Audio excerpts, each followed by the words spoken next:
Hello everyone, और आज हम लोग शुरू करने जा रहे हैं फ्रेंच रेवोल्यूशन का सेकेंड वीडियो। और आज हम जो चैप्टर को डिस्कशन करेंगे उस चैप्टर का नाम रहेगा, है ना, सॉरी, उस टॉपिक, आज हम जो टॉपिक को डिस्कशन करेंगे उस टॉपिक का नाम रहेगा French society during the late 18th century. ठीक है, तो हम लोग इसके बारे में डिस्कशन करेंगे, French society during late 18th century. अब बेटा, जब लेट 18th सेंचुरी की हम बात कर रहे हैं तो ज़रा हम इसको भी समझ ही लें कि लेट 18th सेंचुरी का मतलब क्या होगा। ज़रा हम इसे समझ लेते हैं। ठीक है, देखिए, समझिएगा ज़रा सा। अब बेटा, अगर हम 1700 लिखे, ठीक है, 1700 लिखें तो यहाँ तक 17th सेंचुरी है। लेकिन अगर जैसे ही हम 1700 को पार कर जाए, मतलब अगर हम 1701 लिख देते हैं, ठीक है, अगर हम 1701 लिख देते हैं तो ये आपका क्या हो जाएगा, 18th सेंचुरी हो जाएगा। मतलब 1700 तक 17th सेंचुरी है। जैसे ही एज सुन एज अगर 1701 भी हो जाएगा ना तो वो 18th सेंचुरी हो जाएगा। मतलब 1700 खत्म हो गया तो अब 18th सेंचुरी शुरू होगा। ठीक है, तो हम लोग इसी के बारे में यहाँ पर बात कर रहे हैं। ठीक है, तो 1701 आपका 18th सेंचुरी हो गया। अब अगर हम 1750 तो ये फर्स्ट हाफ, है ना, ये आफ्टर सेकेंड हाफ हो गया, second half of 18th century. अगर 1760s खत्म हो गया, 70s 75, ये है लेट 18th सेंचुरी। ठीक है, तो French society during the late 18th century का मतलब आप समझ गए। French society late 18th century में कैसी थी, मतलब 50-60 के बाद 70-75 ऐसे कुछ। ठीक है, तब कैसी थी फ्रेंच सोसाइटी, किस तरह की बनी हुई थी, हम इसके बारे में बात करेंगे। चलिए, तो शुरू में हमने चैप्टर्स में आपको बता ही दिया था कि किस तरह से फ्रांस में किंग को एग्जीक्यूट कर दिया गया, फांसी पर चढ़ा दिया गया। हमने शॉर्ट में हमने बताया था आपको, वी डिस्कस्ड इट शॉर्ट, है ना, shortly, in a brief we talked about this topic. ठीक है ना, now we shall talk about how people took the action and ultimately king was executed। किस तरह से लोगों को ऐसी नौबत आ गई कि किंग को लास्ट में लोगों ने फांसी पर चढ़ा दिया गया, कौन कौन सा एक्शन लेना पड़ा। ठीक है, हम लोग इसके बारे में बात कर लेंगे। ठीक है, तो एक एक करके इन टॉपिक के बारे में हम डिस्कशन करेंगे, जिसमें हम अभी जो बात करने जा रहे हैं French society during the late 18th century. Late 18 मतलब आप समझ गए 1770, 80, 90, 95 ऐसा कुछ। ठीक है, तो ये आपका लेट 18th सेंचुरी में 50 के बाद 60-70 के बाद यही सब मानेंगे हम लोग। ठीक है ना, तो ये हुआ। चलिए, हम लोग अभी देखिए, अब हम शुरू से बात कर रहे हैं, क्यों नौबत आ गया कि किंग को फांसी पर चढ़ा दिया गया। तो एकदम शुरुआत से स्टोरी को लेकर चलते हैं। ठीक है ना, तो 1774 इन 1774 है ना, इन 1774 Louis 16 became the king of France। अब एकदम शुरुआत से कहानी है। तो 1774 में लुई 16 क्या हो गया, किंग बन गया, राजा बन गया।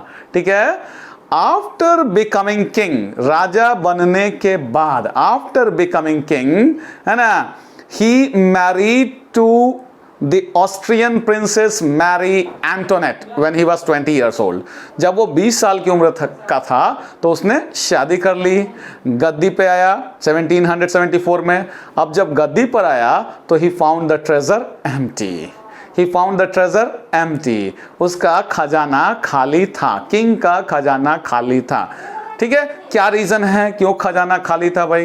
क्योंकि देखिए, 20 साल की उम्र में जब ये लुई 16 किंग बना, शादी किया ऑस्ट्रियन प्रिंसेस मैरी एंटोनेट से। तो मैरी एंटोनेट से शादी किया जब 20 साल की उम्र के था। तो जब उसने देखा कि अरे ये तो खजाना खाली है, बड़ा दिक्कत है भाई, क्यों खजाना खाली था, why the treasure was empty, what was the reason, let me explain you now. अब हम आपको एक्सप्लेन करते हैं क्यों खजाना खाली था, समझिएगा जरा सा। हुआ क्या था कि America was under the rule of great Britain. जैसा कि हम लोग जानते हैं, ब्रिटेन ने शायद ही कोई कोना हो दुनिया का जहां शासन करना, है ना, जहां शासन नहीं किया हो। जो देश पैसे वाले हैं, जिनके पास रिसोर्सेस है, जिनको एक्सप्लॉइट किया जा सके, वहां शासन किया। हाँ, गरीब वाला देश पे ध्यान नहीं दे, जैसे नेपाल पे कभी ध्यान नहीं गया उसका। बगल में इंडिया था, इंडिया पे शासन किया, नेपाल पे नहीं किया। तो ये रीजन था।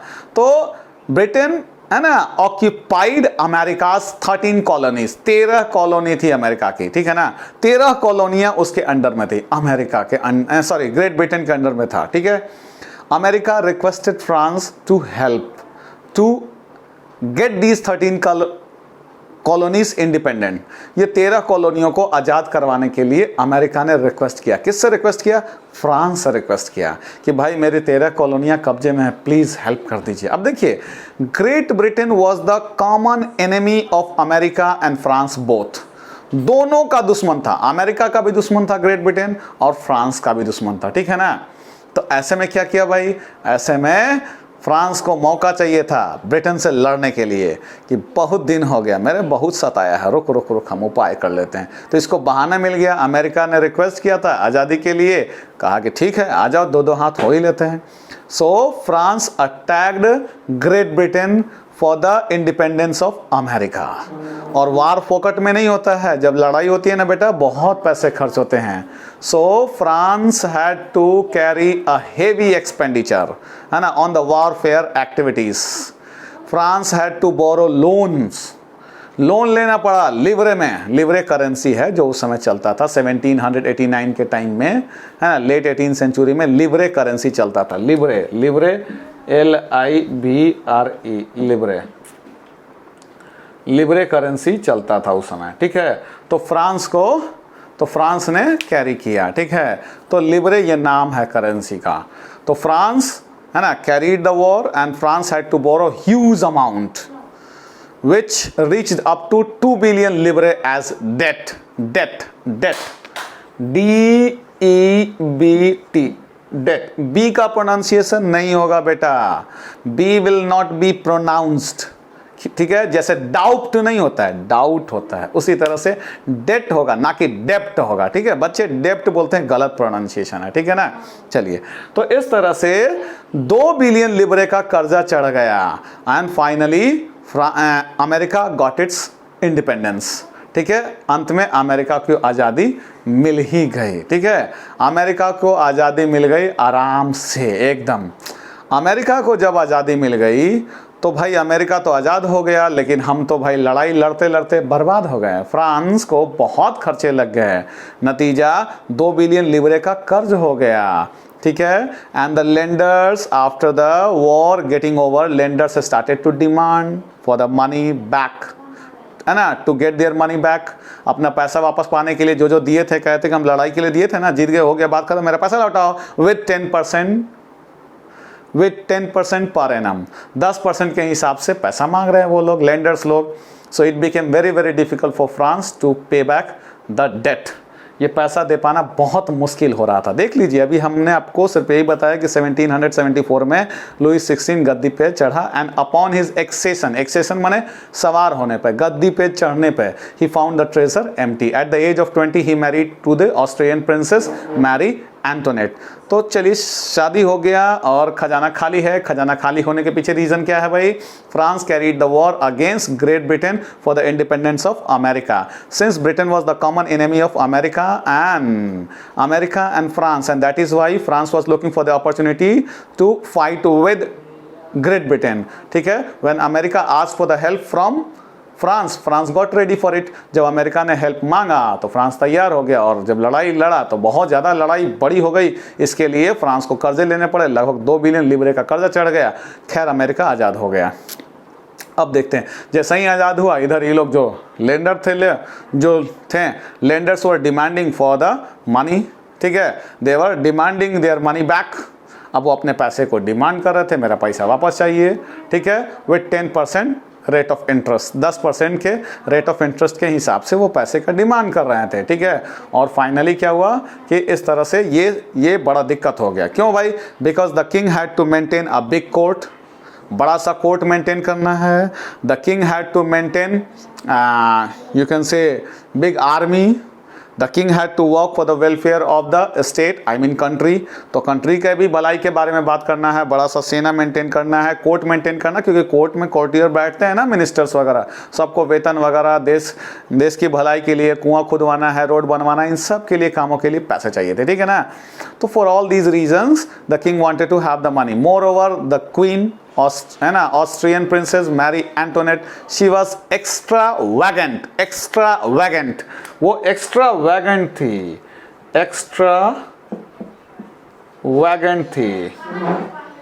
एक्स्ट्रावैगेंट का मतलब खर्चालू। वो बहुत ज़्यादा खर्चालू थी, ठीक है। ये क्वीन जो है एक्स्ट्रावेगेंट थी, बहुत ज़्यादा खर्चालू थी, ठीक है ना। तो बहुत ज़्यादा खर्चालू थी भाई, क्वीन के पास बहुत खर्चे थे, खजाना भी खाली है, कोर्ट को देख रेख करना है, कोर्ट के लिए पैसे चाहिए, मिनिस्टर्स लोग पैसे लेंगे, आर्मी मेंटेन करना उसमें पैसा लगेगा, ठीक है। फिर वेलफेयर का काम करना है स्टेट के लिए, उसमें पैसा लगेगा। For all these reasons now the king decided to impose taxes, ठीक है। राजा ने सोच लिया कि अब हम टैक्स लगाएंगे। अब देखिए लगाएंगे ना, तो ये जब की बात है, earlier feudal system was there, feudal system वहाँ था। ये फ्यूडल सिस्टम क्या होता है बेटा? Feudal system is the system which always favoured the richer section of the society, like first state second state, ठीक है ना। तो अमीरों के पक्ष में बनाया जाने वाला सारा रूल होना चाहिए। फ्यूडल सिस्टम में यही होता था कि जो भी रूल्स बनेंगे सब का सब अमीरों के पक्ष में बनेगा, मतलब बड़े स्टेट के पक्ष में। देखिए earlier the whole society was divided into 3 states, first state, second state and third state। पूरा का पूरा सोसाइटी 3 स्टेट में डिवाइड था, first state, second state and third state. याद रखिएगा पूरा का पूरा सोसाइटी 3 स्टेट में डिवाइड था, first state, second state and third state. First state क्या है भाई? First state is called nobility, ठीक है ना। Clergy, first state is called clergy, clergy आपका फर्स्ट स्टेट है, ठीक है ना। फर्स्ट स्टेट आपका क्लर्जी है। Clergy means priest and his people, है ना, जो चर्च में नहीं होते हैं पुजारी लोग, पादरी लोग, ठीक है, फादर्स लोग, वो आपका फर्स्ट स्टेट हो गया। क्लर्जी आपका फर्स्ट स्टेट हुआ, ठीक है ना। सेकेंड स्टेट नोबिलिटी, नोबिलिटी कौन है भाई? तो nobility means kings and his men, राजा और उसके आदमी, जैसे जमींदार, तहसीलदार, तालुकदार, ये सब आपका क्या है? ये सब second state. And third state had both the types of people, some were, है ना, रिच, अदर्स वर पुअर, कुछ अमीर और कुछ गरीब, दोनों तरह के लोग थे थर्ड स्टेट में, ठीक है ना बेटा। थर्ड स्टेट में दोनों तरह के लोग थे, कुछ लोग अमीर थे और कुछ गरीब, दोनों तरह के लोग थर्ड स्टेट में थे, ठीक है ना। थर्ड स्टेट में जैसे देखिए अमीर लोगों में कौन है? रिच फार्मर्स, ठीक है। फिर उसमें कौन है? Businessman, industrialist, traders, merchants. अब आगे प्रोफेशनल्स, प्रोफेशनल्स में कौन आएंगे बेटा? डॉक्टर, इंजीनियर, टीचर्स, लॉयर्स, ये सब आपका थर्ड स्टेट का है। लेकिन ये सब अमीर और पढ़े लिखे लोग हैं, ठीक है ना। उसके बाद अब पुअर पीपल वर ऑल्सो, है ना, the member of the third state. कौन कौन भाई? Cobbler, watch makers, daily veg workers, head load workers, landless farmers, all of them were, है ना, all of them were poor people। So the third state had both the types of people, some were rich, others were poor, ठीक है ना। तो दोनों तरह के लोग यहाँ पे थर्ड स्टेट में थे, ठीक है। तो थर्ड स्टेट में कौन कौन अमीर हो गए? ट्रेडर्स हो गए, बिजनेसमैन हो गए, ठीक है ना, इंडस्ट्रियलिस्ट हो गए, फिर आपका professionals, doctors, engineers, teachers, lawyers, professors etcetera. और पुअर पीपल भी थे, लैंडलेस फार्मर्स है, पेजेंट्स हैं, डेली वेज वर्कर्स हैं, वॉच मेकर्स हैं, कॉबलर्स हैं, कारपेंटर हैं एट्सेट्रा, ठीक है ना। तो थर्ड स्टेट में दोनों तरह, लेकिन फर्स्ट और सेकेंड स्टेट में हमेशा अच्छे अच्छे लोग, अमीर लोग, जैसे क्लर्जी फर्स्ट स्टेट आपका होगा, क्लर्जी मतलब प्रीस्ट। नोबिलिटी सेकेंड स्टेट, इसमें भी रिच पीपल, क्यों भाई? किंग्स एंड हिज मेन, जमींदार, तहसीलदार, किंग, ये सब क्या है? मोनार्क हिमसेल्फ, ठीक है ना। तो ये सब आपका अमीर। तो फ्यूडल सिस्टम था, मतलब लॉज बनेंगे तो लॉ किसके लिए बनेंगे? Laws would be there in the favour of the first and second state, ठीक है ना। तो according to the new law what was going to be imposed on the society, है ना, first and second states were free to, है ना, first and second state were exempted from paying any kind of taxes. मतलब first और second state को किसी तरह का टैक्स पे करने की कोई जरूरत ही नहीं थी लॉ के अनुसार। जो किंग ने सोच लिया था कि I am going to impose the taxes, so he impose the taxes and according to the feudal system, है ना, only and only the third state had to pay the taxes, okay। first and second states were exempted from it। First और second state को इससे exempt कर दिया, माने free कर दिया, ठीक है। केवल और केवल थर्ड स्टेट को पे करना था टैक्सेस। सोच लीजिए 90% पॉपुलेशन, 90% पॉपुलेशन ये किसकी है भाई? तो पेजेंट्स की। 90%, है ना, population belong to peasants who owned 60% land. ये मालिक है किसका भाई? 60% जमीन के। मात्र सोच लीजिए 10% people were there who owned 40% land. सोचिए, उल्टा बोल दिए हम, ठीक है। 90% पॉपुलेशन था, ठीक है, और इस तरह से ये 90% पॉपुलेशन 40% लैंड को ओन करता था और 10% पॉपुलेशन 60% लैंड को ओन करता था। सोच लीजिए कितना बड़ा अंतर है। सोचिए पॉपुलेशन जिसका ज़्यादा है, ठीक है, जिसका ज़्यादा है उसके पास ज़मीन कम है, और जिसके पास कम है मात्र 10% है, वो 60% ज़मीन का मालिक है। सोच लीजिए। और टैक्सेस जैसे ही देने की बारी आती है तो कौन टैक्स देंगे? ये देंगे 90% वाले, मतलब थर्ड स्टेट वाले। हालांकि इसमें और भी लोग हैं, ठीक है, तो आप समझ गए होंगे। सोचिए कितना खराब स्थिति है। ये फ्यूडलिज्म के वजह से ऐसा हुआ, ठीक है। अभी तक आपको समझ में आ रहा होगा जो हमने बताया है, ठीक है। तो ये हुआ। अब इस तरह से देख लीजिए कि और साथ ही साथ third state had to work for, है ना, कंस्ट्रक्शन ऑफ द रोड्स, ठीक है, and help the people, help the king, ठीक है, by providing food grains etcetera. 10% अपने एग्रीकल्चरल एक्टिविटीज का, फूड ग्रेन्स का देना पड़ता था किंग को। सोच लीजिए। तो ये सारी चीजें केवल और केवल थर्ड स्टेट पे ही बर्डन है। So ultimately only and only the third state, है ना, had to pay the taxes. Rest of the 2 states were free from it, है ना, बाकी दोनों स्टेट्स फ्री थे। तो सोचिए जो टैक्सेस पे करने थे, 2 तरह के टैक्सेस, एक हम जिक्र कर रहे हैं टाइड एंड दूसरा टाइल। टिट्स मत बोलिएगा बेटा, स्कूल में गड़बड़ बोलता है टीचर, ठीक है ना, टिट्स नहीं होगा, ये है टाइड, TITHE, है ना, और टाइल TAILLE, ठीक है। तो ये टाइल है, टिप्स नहीं बोलेंगे बेटा, टाइल है, ये एस हट जाएगा, ठीक है, और ये टाइड है। तो टाइड एंड टाइल ये 2 तरह के हैं, इसका एस हटा देंगे तो टाइड हो गया और दूसरा टाइल हो गया। अब देखिए टाइड क्या है और टाइल क्या है। टाइड इज द डायरेक्ट, है ना, tithe was the tax which was paid by the people to the church. Tithe ये है, ये टाइड है, ये टैक्स है। कौन टैक्स है भाई? जो लोग पेड करते थे। किसको पेड करते थे भाई? चर्च को पेड करते थे। So this was indirect tax, ठीक है ना, this was the tax which was paid by the people to the church, ठीक है, क्योंकि भाई फ्यूडलिज्म है इसीलिए।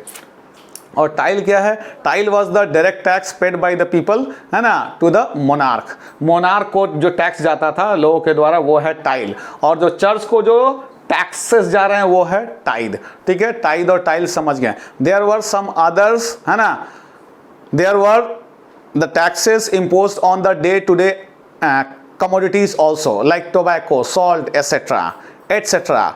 तो उन सब चीज़ों पे भी टैक्स लगता था, टोबैको पे भी, सॉल्ट पे, मतलब रोज़मर्रा की ज़िंदगी में जो चीज़ें यूज़ करते हैं उस पर भी टैक्स लग रहा है। और टाइल अलग टैक्स है, ठीक है। टाइड गया चर्च को और टाइल गया किंग को। तो ये इस तरह की सोसाइटी बनी हुई थी। सोच लीजिए, पैसे वाले के लिए सारा एकदम छूट है और जिनको नहीं पैसा उनको और ज़्यादा प्रॉब्लम आ रहा है। तो this was all about the French society during the late 18th century. इस तरह का फ्रेंच सोसाइटी था। तो हम समझ गए इस टॉपिक में हमने सिर्फ यही जाना कि 1774 में लुई 16 किंग बनता है और 20 साल की उम्र में वो शादी कर लिया ऑस्ट्रियन प्रिंसेस मैरी एंटोनेट से। बट जैसे ही शादी किया, गद्दी पे चढ़ा तो देखा कि सारा खजाना खाली है। खजाना खाली होने के पीछे रीजन ये है कि फ्रांस ने कैरी किया था वॉर अगेंस्ट ग्रेट ब्रिटेन के लिए, है ना। ग्रेट ब्रिटेन से वॉर किया, क्यों? अमेरिका के 13 कॉलोनी को आजाद कराने के लिए, क्योंकि अमेरिका ने हेल्प मांगा था फ्रांस से, ठीक है। बहुत कोशिश की आजाद होने के लिए और इसके लिए बहुत सारे कर्जे लेने पड़े फ्रांस को, क्योंकि वॉर लड़ रहा था इसीलिए। तो लगभग 2 बिलियन लिबरे का कर्जा चल गया। खैर फाइनली अमेरिका आजाद हो गया, ठीक है, लेकिन 2 बिलियन का कर्जा चला गया। और जैसे ही ये वॉर ओवर हो गया, इसके बाद जो है lenders started to demand for their money back. उन्होंने बोला मेरा पैसा दे दिए, 2 बिलियन लिबरे का कर्जा, मेरा पैसा वापस चाहिए, ठीक है। लिबरे करेंसी है, ठीक है।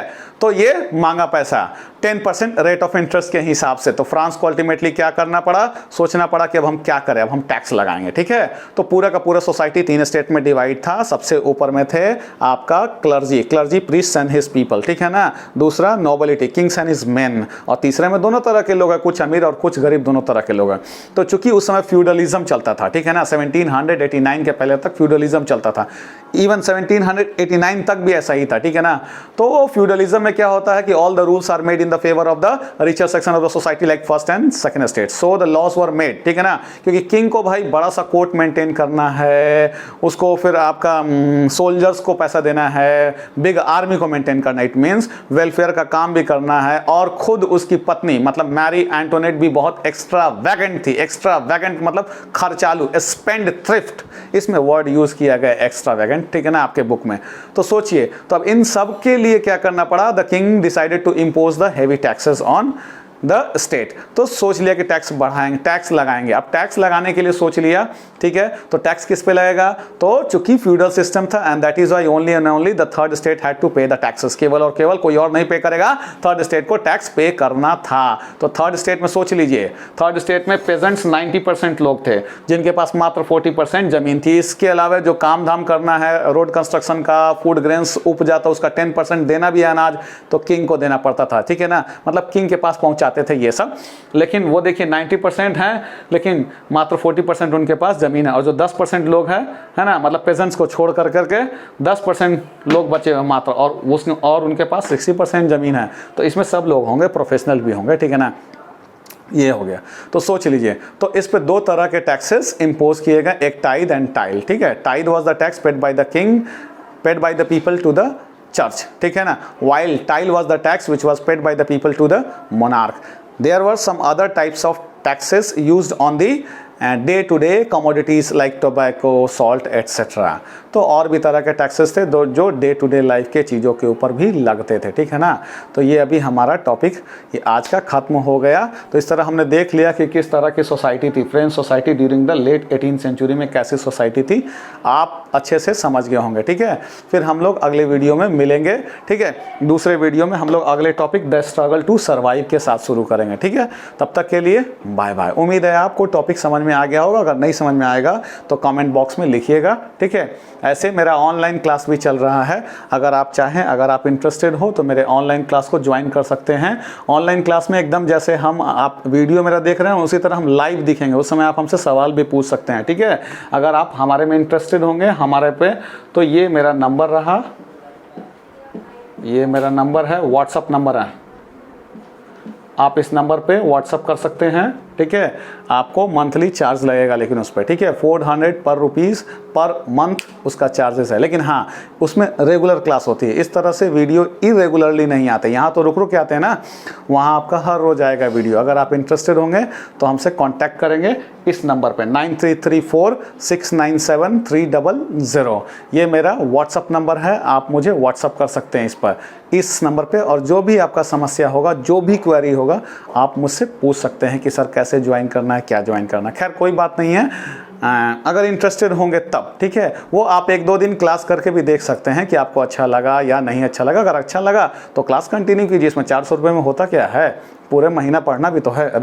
रेगुलर क्लास होता है, क्योंकि अब कोर्सेज अब दिन बहुत कम बच गए हैं, इसीलिए हमने लगातार क्लासेस चालू किया। हाँ, जो छूट जाएगा उसका भी कराया जाएगा। लेकिन अगर आप इंटरेस्टेड होंगे तो जल्द से जल्द ज्वाइन करने की कोशिश कीजिएगा। आपका सोशल साइंस और इंग्लिश दोनों हो जाएगा, ठीक है। सोशल साइंस में ज्योग्राफी छोड़ करके बेटा, ठीक है ना। तो ठीक है, उम्मीद करते हैं आपको जो भी हम कंटेंट्स हमने पढ़ाया है आपको समझ में आ रहा होगा, ठीक है। तो चैनल को सब्सक्राइब कीजिएगा, ठीक है। ऐसे ही वीडियो आते रहेंगे। अगले दिन अगले हम लोग टॉपिक में द स्ट्रगल टू सर्वाइव के बारे में बात करेंगे, ठीक है बेटा। तो तब तक के लिए बाय बाय, रखते हैं बाबू, ओके बेटा।